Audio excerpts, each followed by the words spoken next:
दोस्तों कई बार जब कोई सत्ता के शीर्ष में होता है, मतलब टॉप में होता है, तो उसको नीचे की चीजें दिखनी बहुत कम हो जाती है, क्योंकि छोटी छोटी दिखती है ना, तो उसको लगता है कि तो छोटा सा है। लेकिन आसमान से जो चीज बिल्कुल छोटी सी दिख रही हो, जमीन पर कितनी बड़ी होती है, इसकी कल्पना सत्ता में बैठे शीर्ष में उन लोगों को नहीं होती है। दोस्तों नरेंद्र मोदी, अमित शाह या आरएसएस अगर ये सोच रही है कि ये मामला इतना हल्का, इतना छोटा होगा कि बस आया गया हो गया, इसको तो मैनेज कर लिया गया है या कर लिया जाएगा, तो ये उनकी वैसी ही भूल होगी जो भूल 2024 के लोकसभा चुनाव में हुई थी। दोस्तों सुप्रीम कोर्ट के एक जज ने सीधे सीधे नरेंद्र मोदी, उनकी पूरी की पूरी व्यवस्था और खास तौर पर अमित शाह की पुलिस को इशारों इशारों में जो बात बोली है, वो भले ही इशारों में बोली गई हो, लेकिन बात दूर तलक जाएगी। हाल के सालों में दोस्तों जुडिशरी वर्सेस सरकार, जुडिशरी वर्सेस न्यायपालिका वर्सेस विधायिका, इसके बहुत से टकराव के वाक्य हमने देखे। लेकिन इस बार जो हो रहा है, ऐसा लगता है कि इसका एक पैटर्न है। ये पैटर्न जो अब न्यायपालिका भी समझ रही है।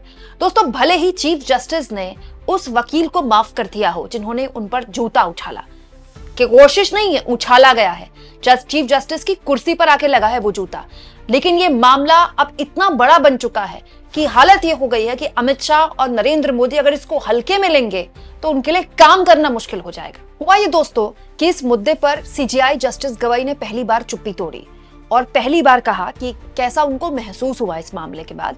उन्होंने जो बात बोली वो तो सुनिए ही सुनिए, लेकिन उनके साथ जो उस वक्त बैठे हुए थे, जिनके सामने ये सब कुछ हुआ, बेंच में जस्टिस गवाई के साथ जो जज बैठे हुए थे, उन्होंने जो बात बोली वो और महत्वपूर्ण है।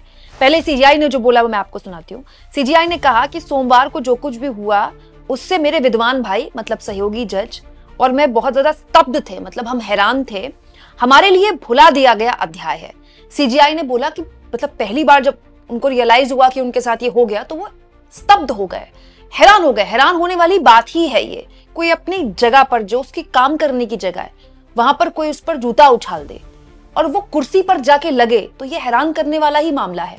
लेकिन सीजीआई ने कहा कि हमने उस अध्याय को भुला दिया है। भले ही सीजीआई ने बड़प्पन दिखाकर इतनी बड़ी बात बोली, जो कि बहुत बड़ी बात है दोस्तों, अपना अपमान बिना माफी मांगे, मतलब सामने वाला माफी भी नहीं मांग रहा, उस पर प्राउड कर रहा है, वो सामने वाला कह रहा है कि मुझे कोई इस बात की कोई पछतावा नहीं है, उसके बावजूद भी आपने माफ कर दिया, इसके लिए बहुत ही बड़ा दिल चाहिए। लेकिन चीफ जस्टिस के साथ जो जज बैठे हुए थे, उन्होंने जो टिप्पणी की है दोस्तों, वो सीधा सीधा इस सरकार को एक इशारा भर है, जो न्यायपालिका साफ तौर पर कह रहा है। यहाँ पर उसकी तरफ से कहा गया दोस्तों, उसी बेंच में जस्टिस उज्जवल भुइयां भी थे, जिन्होंने इस घटना की प्रतिक्रिया बिल्कुल अलग दी है सीजीआई से। उन्होंने कहा है, इस पर मेरी अपनी राय है, वे भारत के चीफ जस्टिस हैं, ये मजाक का मामला नहीं है।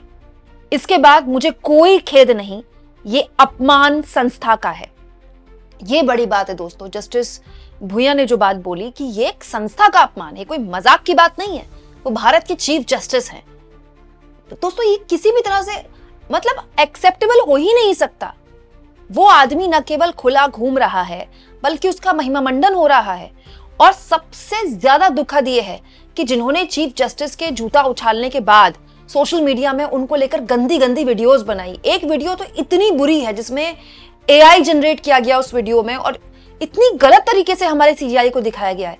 सबसे बड़ी बात, उन लोगों पर कोई कार्रवाई नहीं हुई जो लोग आज उस वकील को सबसे बड़ा मतलब एक आइकॉन के तौर पर सेलिब्रेट कर रहे हैं, उनके खिलाफ कोई कार्रवाई नहीं हो रही।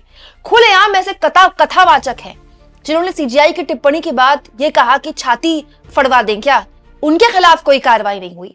और तो और जिन लोगों ने ऐसा जहर उगला सीजीआई के खिलाफ, उनको थाने से छुड़ाने के लिए बीजेपी के प्रवक्ता निकल रहे हैं उनके साथ। दोस्तों इसीलिए अपने आप पे बताता है कि पूरा पैटर्न है इसके पीछे।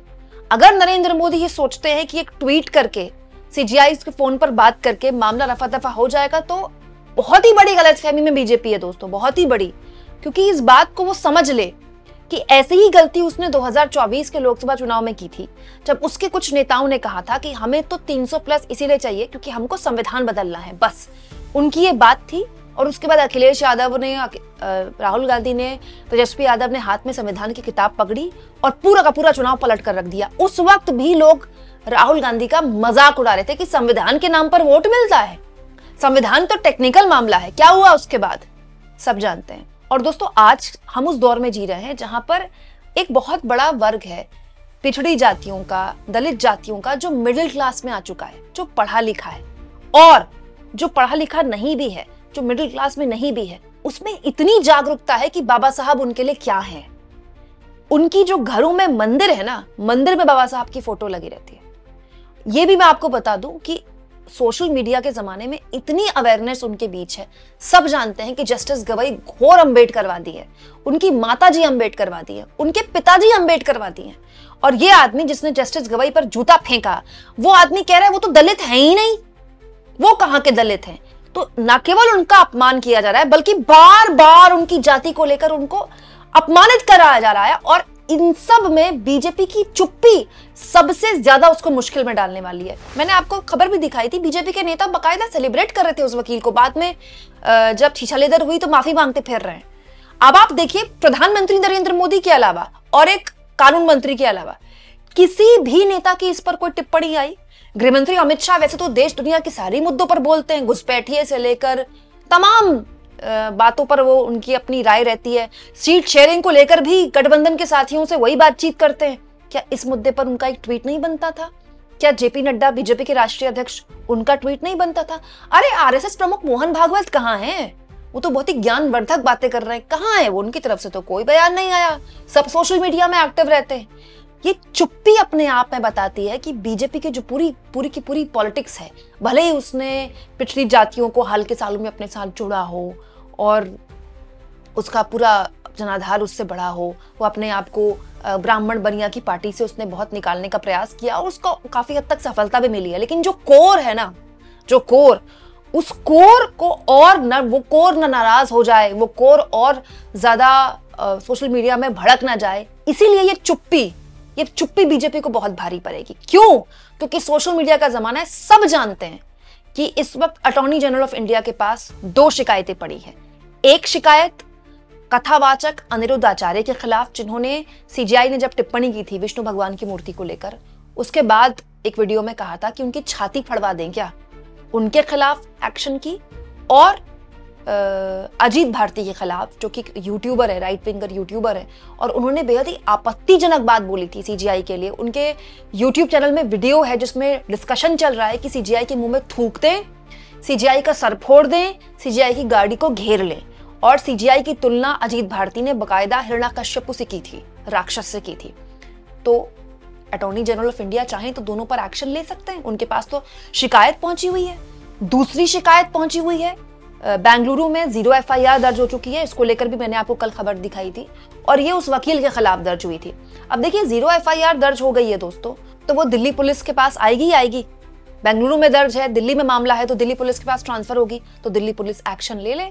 और अब भी अगर पुलिस एक्शन नहीं लेती अमित शाह की, तो फिर माना जाएगा कि पुलिस और पूरी की पूरी सरकार का इसमें मौन समर्थन है। तो इसके अलावा अटॉर्नी जनरल ऑफ इंडिया के पास एक और शिकायत है। सुप्रीम कोर्ट के एक वकील ने ही शिकायत दी है, और इसमें कहा गया है कि उस राकेश किशोर नाम के वकील जिन्होंने ये हरकत की, उन पर एक्शन होना चाहिए।